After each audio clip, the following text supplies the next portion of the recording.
faster, better, more reliable internet. That's the promise of 5G technology, but there is also the peril. Health hazards associated with radio frequency that is higher also and requires more transmitters and antennas. And the stark, simple fact is the health hazards are unknown and unstudied.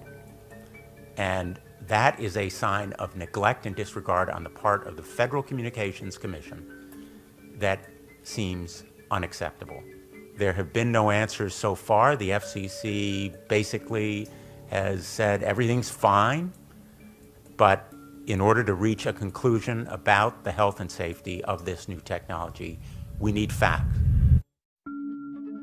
Mr. Chairman, thank you for having this hearing.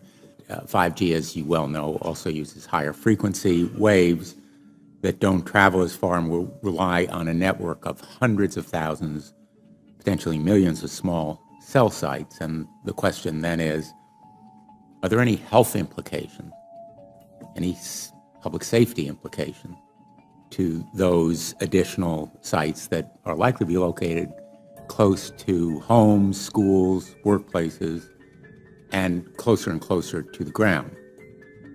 Correct? Correct, Senator. Yes.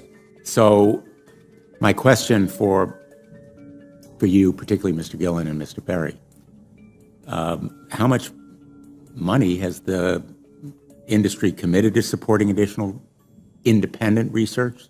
I stress independent research. Is that independent research ongoing? Has any been completed? Where can consumers look for it? And we're talking about research on the biological effects of this new technology. Thank you, Senator. I think, thank you for your focus on the issue. Safety is paramount, and as you alluded to, we rely on the expert agencies, we rely on the findings of the FDA and others as to the requirements to keep all of us safe. There are no industry-backed studies, to my knowledge right now. Happy to visit with you as to what opportunities you think there needs to be more studies, and we're always for more science.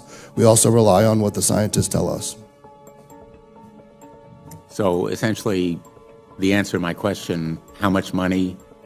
Zero. I can certainly follow up with you, Senator. To my knowledge, there's no active studies being backed by industry today. Anybody else know of industry commitments to back research, fund it, support it, to ascertain scientifically the health effect? No, I'm not aware of any. So there really is no research ongoing. We're kind of flying blind here, so far as health and safety is concerned. Thank you, Mr. Chairman.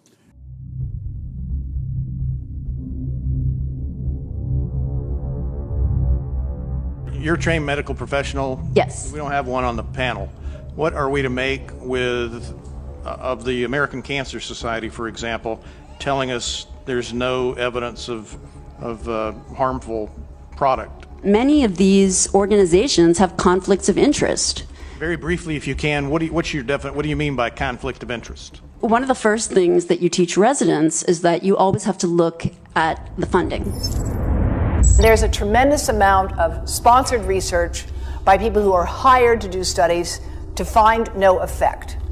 And that's plagued this field in a number of countries. The radio frequency radiation work that we did was supported by Motorola. The relationship was really very cordial and very stress-free, but only up until we started generating data. These folks were very, very upset and began to talk about how are they going to handle this, what sort of spin can we put on this, what can we expect from this, and from that point on the relationship changed.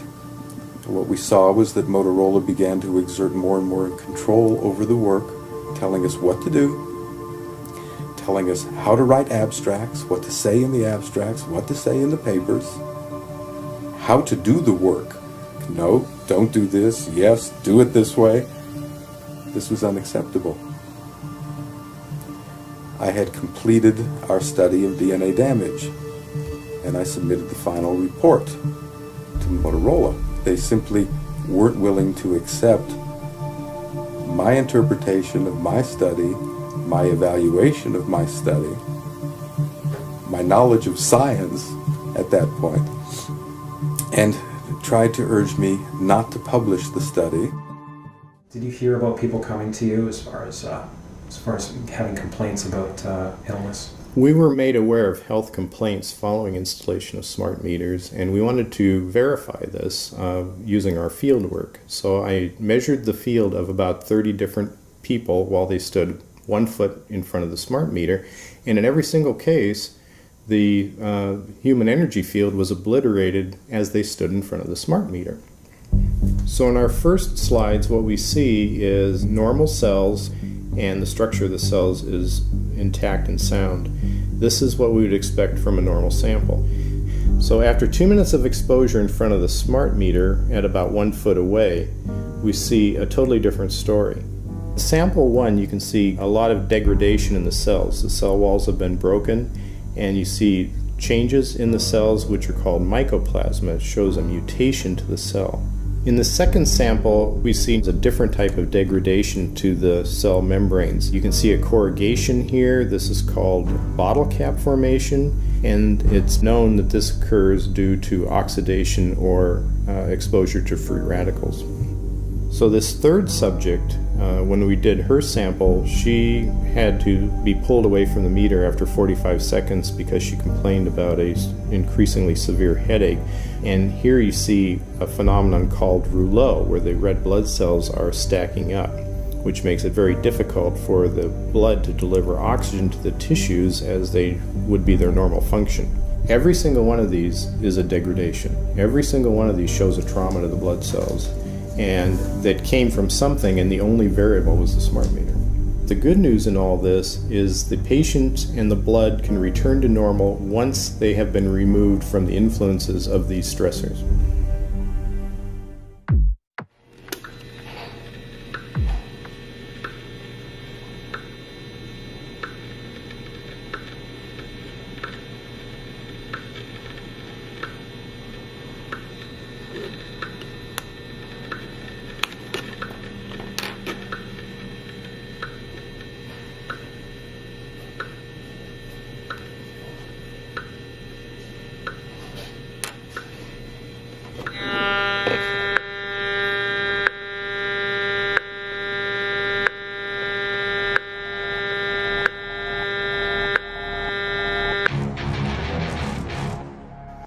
Some of the effects that we can look at, well, one thing is just our regular Wi-Fi, 2.4 gigahertz.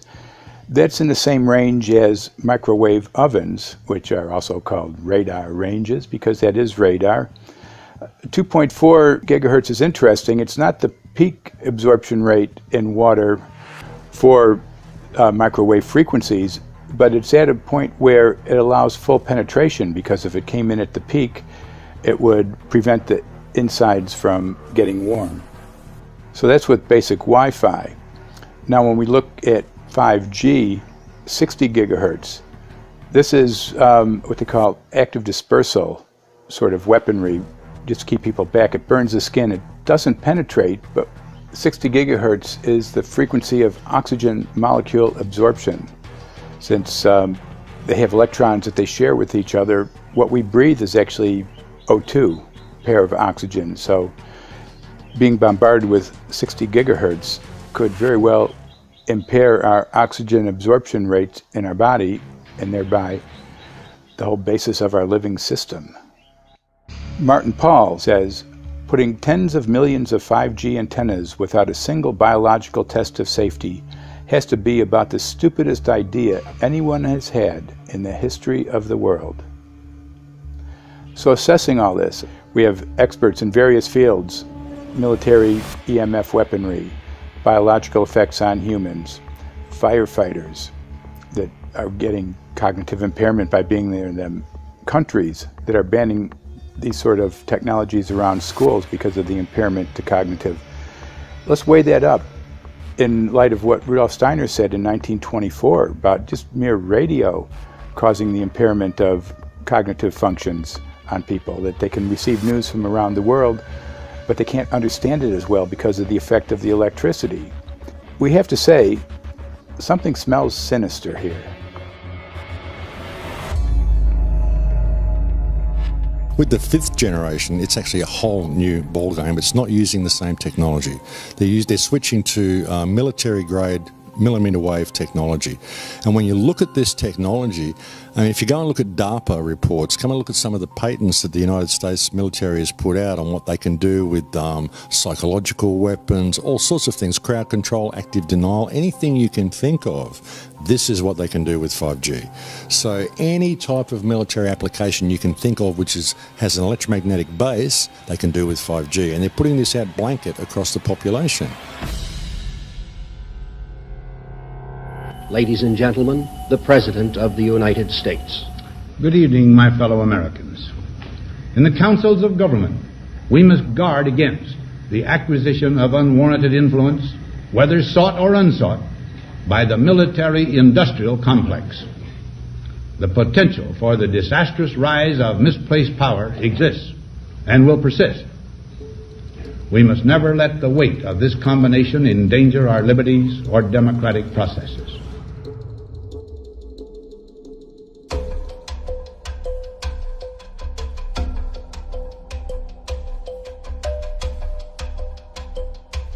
The FCC is a capture agency. They probably conducted what I believe to be the biggest fraud on the public ever conducted.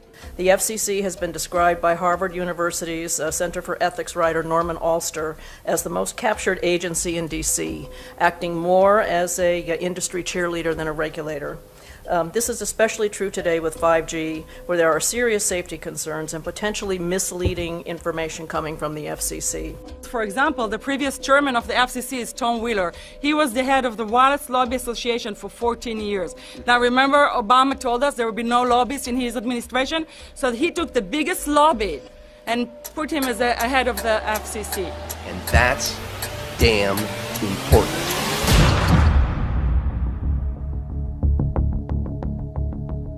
In 1993, the FCC started a rulemaking to adopt the IEEE regulations on this issue. IEEE is an engineer association. Why is it that we adopt regulation of engineers who maybe know how to measure this radiation when it's passing a wall, but not when it's passing a body?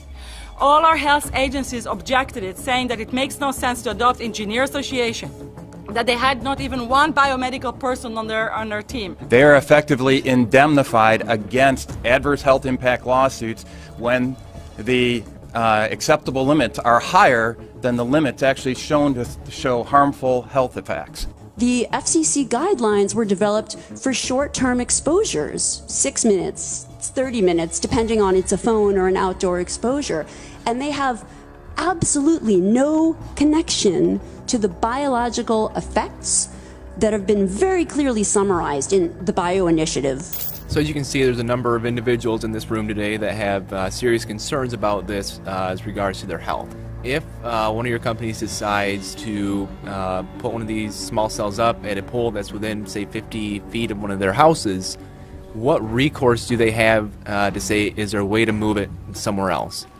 There's language in the bill so that the authority can require the applicant to come forth with certification of compliance with the FCC's rules related to radio frequency emission.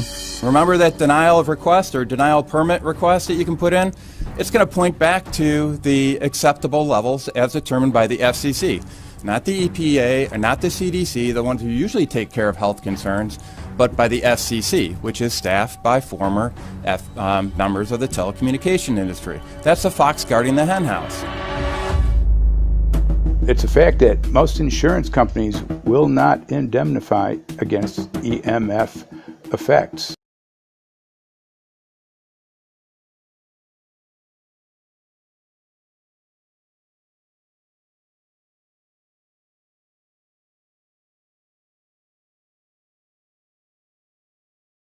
Telecom companies around the world are warning their investors of potential major costs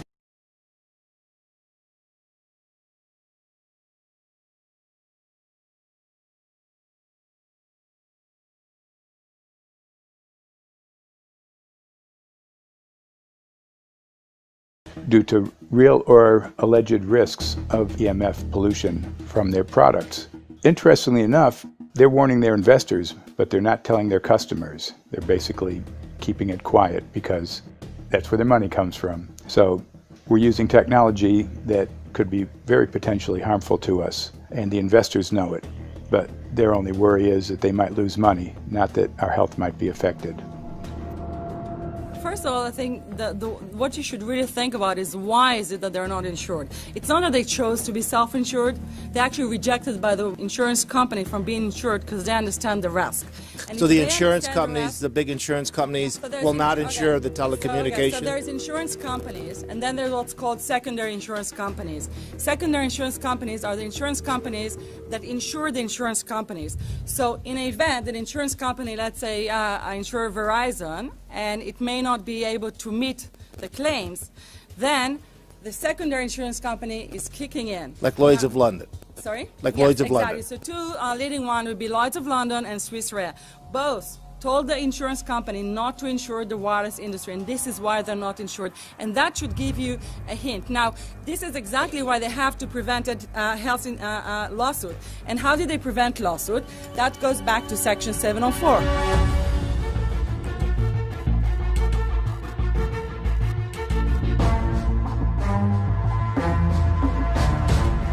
Section 704 was passed in 1996. This is how our rights in regards to health were taken away by the wireless industry. What this legislation did, it gave the power to regulate the health effects of wireless technology to the FCC. FCC is a spectrum auctioning agency. It's not a health agency. They don't even have one biomedical person on their team. And then the other thing that Section 704 did, it actually took the power from the states to regulate location of cell towers based on health. And what does it mean?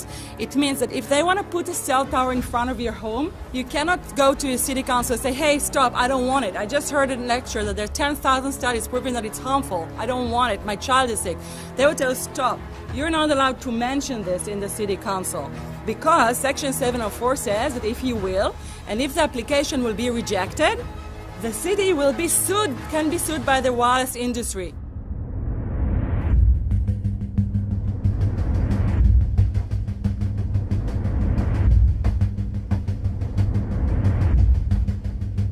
A major U.S. government study on rats finds a link between cell phones and cancer. Very first government study linking the radiation from cell phones to cancer. 2-decade, $30 million federal study out today found there is some evidence of a link between cell phone radiation and brain cancer. Professor, what is the NDP? I've heard that study several times. NDP is what? So it's a $25 million study on rats and mice that was supposed to demonstrate that there were no effects of radiation below thermal. And in fact, it demonstrated exactly the opposite. And it follows on the heels of two major studies on animals that said exactly the same thing. And that study was designed perfectly to make sure that it cannot be challenged, that there will not be any doubt. That's why it took them 14 years. That's how they prevented discussion of health. And why do they want to prevent discussion of health if there's no problem with health? Simply put, FCC is completely unprepared, unable, and possibly unwilling to oversee 5G for safety, even as it barrels toward us. They are falling back on tired definitions and panaceas long since disproven by science. To make matters worse, recent FCC rulings and numerous industry-friendly bills passed at state and federal levels between 2016 and 2018 removed the last vestiges of local and state review over infrastructure siting, just when we need it the most. When those first studies were performed years and years ago, nobody knew about the importance of the microbiome, the role of the microbiome and the immune system, and even less the role of the microbiota inside our brains, that is, the microbes that are normally resident inside our brains, whose influence on brain function is nothing but immense. And you may think, well, who cares about the microbes? The less microbes we have, the better it is. Well, we know by now that this is not absolutely the case, because microbes are truly essential for the development and function of all our organs and systems. Our immune system is based on the microbes we have in our gut. And our brain also has microbes that influence its function. In tests, it's been found things like mold. If you grow mold inside a Faraday cage, it'll grow one way, and then even if the electromagnetic fields are around, take the Faraday cage away, and some sort of 600 biotoxins are developed within the mold because of the effects of the EMFs upon it. Electromagnetic fields, even of weak quality, have an effect upon our microbiome, which is really essential to our whole being. This is going to eviscerate microbial DNA inside human beings, which is our effective operating system, number one. So it may not impact human DNA in laboratory experiments right now, and they're saying it doesn't impact human DNA. But given that human DNA is less than 1% of the cellular DNA in the human body, the rest of the cellular DNA is microbial, and we know that this will eviscerate microbial DNA. So we're talking about a takedown of the operating system of human beings. Exactly. I couldn't have put it better myself.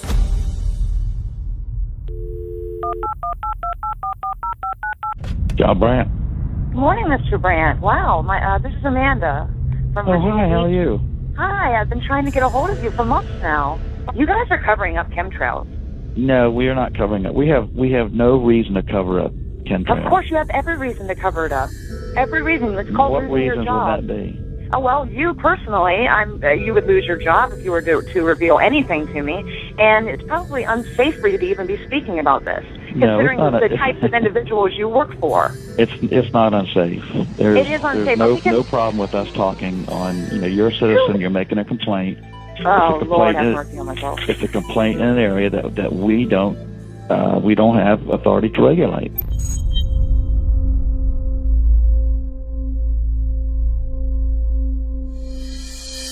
So the connection between chemtrails and 5G. It's all interconnected. The metallized particulates that would allow the 5G phased array, so basically the radar that would allow it to be able to identify you, so it can watch you, it can identify you in your own home 24 hours a day, 7 days a week. For the last X amount of years, we've been through chemtrailing, and that is now the cat is out of the box. We've had these nanoparticulates raining down on humanity for years now, impregnating our bodies, by best accounts staying inside our bodies. Those nanoparticulates, what you're saying, are building up a kind of a phosphorescence glow capability so that we can be flagged up in our homes, behind concrete and steel, inside bunkers, in the basement, doesn't matter where you are. The 5G will be able to now triangulate, map and read you, because you as a living being are impregnated with these nanoparticulates, which are acting as a kind of transmission and reception technology. It's exactly, absolutely exactly. You have to consider that DNA also works as a fractal antenna, which is able to send and receive and also to process signals under the form of radio frequencies. Well, then there is no doubt that artificial radio frequencies, such as those of cell towers, and in particular these new types of towers that have a much higher density of signals, they may somehow interfere with the ability of DNA to retain and transmit biological signals. So this is one level of danger that very few biologists are aware of. How much effort was put forward to address this, what most of these people are, or many of these people are here for, which are the health concerns? Was there any dialogue back and forth? Was there any working? Was there many studies evaluated to look at regarding this area? Maybe not every person that has concerns on the legislation was brought to the table. Okay, so from your perspective, you feel that there was a legitimate amount of time to evaluate the data that the opposition would have on this? Absolutely, and I wouldn't put forth something that I didn't believe in. And I'll tell you, as I mentioned earlier, and it's been commented several times amongst the panel here, this is truly an economic development issue. Our 3-year-old, again at home, is outraged when we pull out the driveway and he's not able to access Wi-Fi.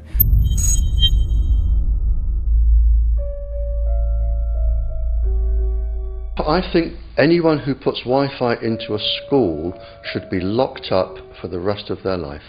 I really do. I think they're not fit to walk on the surface of this planet because they haven't looked at the research, and whatever incentive they have, it is not worth the genetic problems that parents are going to face with their children when they're born. France has banned Wi-Fi in nursery schools and put warnings out for regular schools because they're finding there's impaired learning capacity in children when they're around Wi-Fi.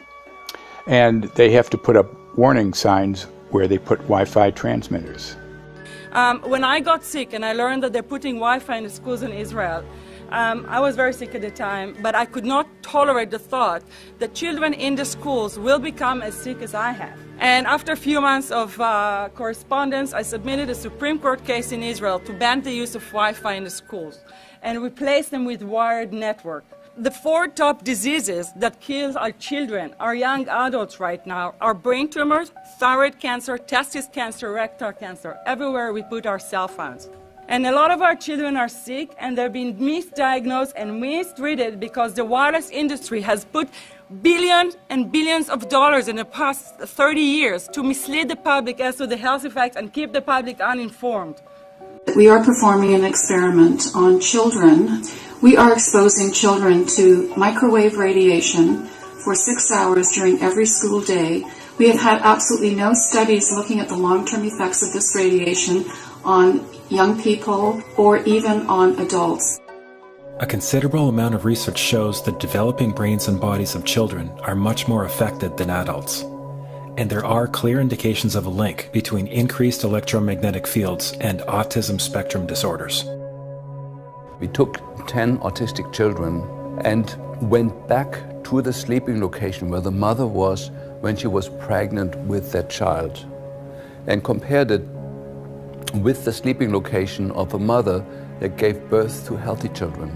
We had 10 mothers in that group, 10 mothers in this group, and in the group of the autistic children, we found that the measurements that we got for the microwave exposure was elevated compared to the group of children that were normal. The fetus is affected. The exposure to man-made electromagnetic fields has become the first factor that could be isolated ever in autism that could predict autism. The 5th generation of wireless technology, or 5G as it's being rolled out worldwide without safety testing. Let me say that again, without safety testing. And how we've got scientists and doctors and environmental organizers saying, stop this. Because in terms of the effects of wireless radiation, the science is in. Wireless radiation can lead to cancerous heart tumors, brain tumors, DNA damage. Wireless radiation is linked to infertility, to autism, Alzheimer's, and more. And guess what? All the effects that I just listed, those are some of the effects that are known according to the technology that's being seen today. First of all, you have to know that we know that the other EMFs that we're exposed to are already known to be health risks. And basically that 5G, because of the frequency that's going to be used and because of the extraordinarily high pulsation levels that will be used, is a much bigger threat to our health than the things that we already have, which are very substantial threats to our health. We're not just talking about the intensity. We're talking about the frequency and the very high level of pulsations. There's a huge literature which shows that pulsed EMFs that pulse up and down very rapidly, are in most cases much more biologically active than our non-pulsed EMFs. Every single wireless communication device communicates via pulsations, but the industry completely ignores this issue. The problem with 5G is that they're planning to put out tens of millions of these antennae all over the place without doing one single biological safety test. Are you implying possibly that we, the consumers, are the guinea pigs since they haven't really done tests to see the effects in a smaller setting? I mean, that's not an implication, it's a statement. We are, yes. Cancer is not the main concern that I have. I'm really concerned about sperm count and about effects on pregnancy. How many of you know that 1 in 6 American couples is unable to have a child when they want to? How many of you know that last year the birth rate in this country dropped the most that it ever has in recent history, 3% in a single year? People look at the sperm, and people use cell phones, and the sperm, usually sperm swim, and they swim straight. But if you expose them to radio frequency, mobile phone waves, they swim in a circle. Studies have been done here in Australia, taking sperm from healthy men. And one test tube gets exposed to cell phone radiation, and one test tube is not exposed to mobile phone radiation. And then the results are evaluated. And this is a measure of vitality. We measure how well the sperm swim. This is a measure of motility. This is a measure of mitochondrial DNA damage. They have 3 times as much damage on their DNA if they have been exposed to mobile phone radiation. The data on that are rock solid. Cell phones can damage sperm quantity and quality. Your embryo, your uterus in the fetus, where your child is developing for the first 100 days, in the ovaries, the eggs do not have that protection. So they are at maximum risk from radiation. And for the first month or so, you wouldn't even know you were pregnant. You wouldn't even be taking precautions. That is the main danger area. So you give birth to a daughter, but her ovaries are now contaminated. She may be normal, she may be genetically damaged, but her ovaries are at the most risk. So when your daughter grows up and she becomes pregnant and has a baby, this is where one of these eggs will be fertilized and come out. So the real damage here is your grandchildren. That is where it is going to show most. Do you think that there is a chance that within the 3rd generation of females, they may be irreversibly sterile? Not in the 3rd generation, but in the 5th generation, and that would for humans be something in the order of 150 years ahead of us. And of course, then it's too late to say that you are sorry, and it's very too late to say stop. There is a wealth of papers. I mean, we're talking about thousands of published papers in the scientific literature, few of which, or sometimes none of which, have entered the official documentations from authorities and likewise. So I think it's really time to have an independent compilation of data. Such was done at August 31st, 2007 in the form of the Bioinitiative report, of which I was one of the authors. And then we put together approximately 2,000 scientific references on a little bit more than 600 pages, clearly saying that if you, for instance, if you are a rat or a mouse or a cell or a molecule, you should definitely not allow yourself to be exposed to this. And in the meantime, we have this full-scale experiment using our own kids.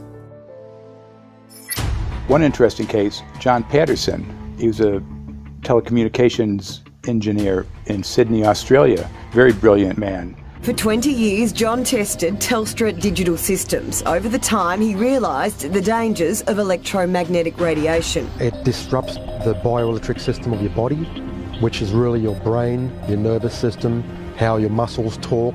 And he tried warning of these effects through different agencies, through his company. Got all the test gear out and measured it and drew up a report, and I was immediately removed from service. Finally, in 2007, he took matters into his own hand. He commandeered a used British Army tank and went and destroyed 6 cell phone towers in Sydney, Australia, because he wanted to stop this. He was trying to make a point. The message was that how dangerous it was. You know, these people were elected by us to manage our infrastructure in a responsible manner. That is the sole purpose of government if it's going to exist at all. And if it doesn't do that, then it has no right. It is invalid. So we need to pull this infrastructure down. We really do. But in order to do that, I mean, we can't just be some violent domestic terrorist. You've got to bring this awareness to the people that these towers are doing them damage. You don't need bandwidth that fast. And they're not doing it so you can download movies quickly. They're doing it so they can track every single thing you do and bring in this social crediting system to control even everything you think. There's a story about a lady called Claire Edwards. She was a United Nations staff member, and she was warning of the potentially catastrophic dangers of 5G technology. I took the issue to the UN Secretary General, Antonio Guterres. He is a physicist and electrical engineer and lectured on telecommunication signals early in his career, yet asserted to me that he knew nothing about the dangers of 5G. Current public exposure levels are at least 1 quintillion, that's 18 zeros, 1 quintillion times above natural background radiation, according to Professor Olle Johansson of the Karolinska Institute in Sweden. The highly dangerous biological effects of EMFs have been documented by thousands of studies since 1932, indicating that we may be facing a global health catastrophe orders of magnitude worse than those caused by tobacco and cigarettes. 5G is designed to deliver concentrated and focused electromagnetic radiation in excess of 100 times current levels in the same way as do directed energy weapons. There is currently an international appeal signed by 237 EMF scientists from 41 nations urging the UN and particularly the WHO to exert strong leadership in fostering the development of more protective EMF guidelines, encouraging precautionary measures and educating the public about the considerable health risks, particularly the risks to children and fetal development. Sorry, because we are talking with someone that is a little bit ignorant on these things. We're talking to the Wi-Fi systems. I become worried because I put those devices in my house. I will have to, I confess my ignorance on this. We will have to, but I'm going to raise this with WHO, which I think is the organization that might be able to deal with it properly, because I must confess I was not aware of that danger.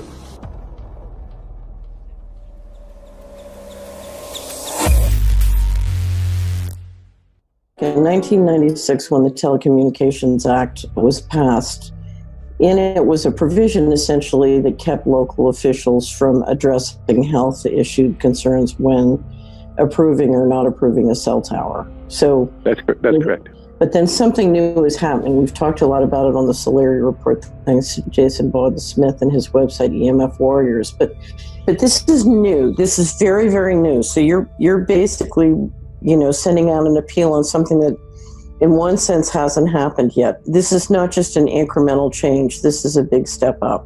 It's a sea change. An onslaught's not an improper word. It's a bombardment. So instead of a cell tower 1 mile or 2 miles from you and you still have cell phone service, we're going to have antennas every block, and some poor soul is going to have one mounted to a utility pole maybe less than 20 meters from their home. So this kind of, invasive bombardment with this many antennas, just in 1 square mile, if you do the math, 1 per block and 16 blocks per mile, that's about 250 antennas per square mile. The millimeter wave is untested. Former FCC Chairman Tom Wheeler openly said that they don't plan to test. We won't wait for the standards. And then our appeal also addresses the fact that there's a plan to roll out 5G through satellites in low Earth orbit. So 20,000 satellites, which will cover every square foot of the planet with a 5G signal. 6, 5, 4, 3, 2, 1. Night after night, politicians and other leaders were telling Americans that Sputnik revealed that we were at great risk. Not just our pride, but our security is at stake. If Russia wins dominance of this completely new area, well, I think the consequences are fairly plain. Probable Soviet world domination. We choose to go to the moon in this decade and do the other things, not because they are easy, but because they are hard. Because that challenge is one that we're willing to accept, one we are unwilling to postpone, and one we intend to win. Welcome, everybody, to the White House. This is White House 5G Summit. My name is Justin Clark. I'm the Director of Public Liaison, and we are thrilled to have you here today. Really happy to be joined by a lot of leaders in industry, members of Congress and the Senate, White House leaders on this, and people from the FCC.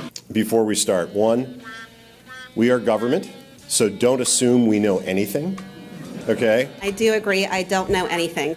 I have become accustomed to giving speeches in my new position on subjects about which I frankly know very little, and we need more cell towers and connections in Connecticut, my home state. It's ridiculous.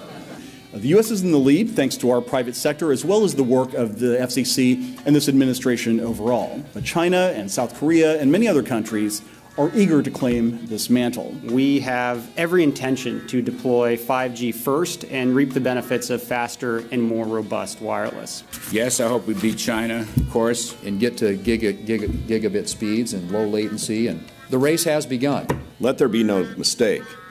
The race to 5G is a sprint. Winning the global race to 5G, it's a national priority. We must bear in mind the national security implications of winning the race on 5G. Today we're talking about the importance of being first in 5G, continued commitment to putting America first in the race to 5G. We're calling it America First, 5G First. Well, our strategy is called the 5G FAST Plan, a plan to facilitate America's superiority in 5G technology. Connected devices for health applications, which I love, has the capacity to make people healthier, as I understand it, a lot of medical applications. Industry is not asking the government for money to build 5G networks.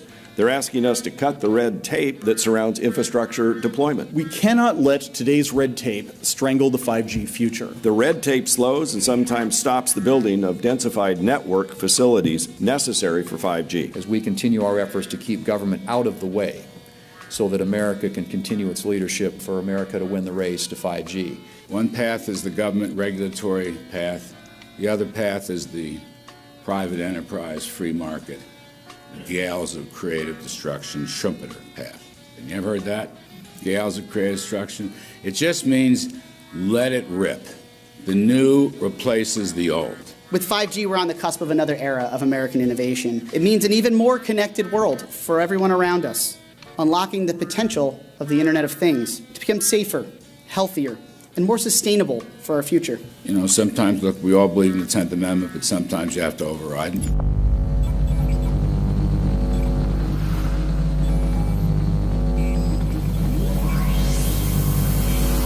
By the way, the 1996 bill permits that kind of override. We're not here to be completely heavy-handed, but sometimes you got to do what you got to do. And some of these states or cities that don't want to cooperate want to shake us down. We can't allow obstacles and barriers to stop this movement. That's all.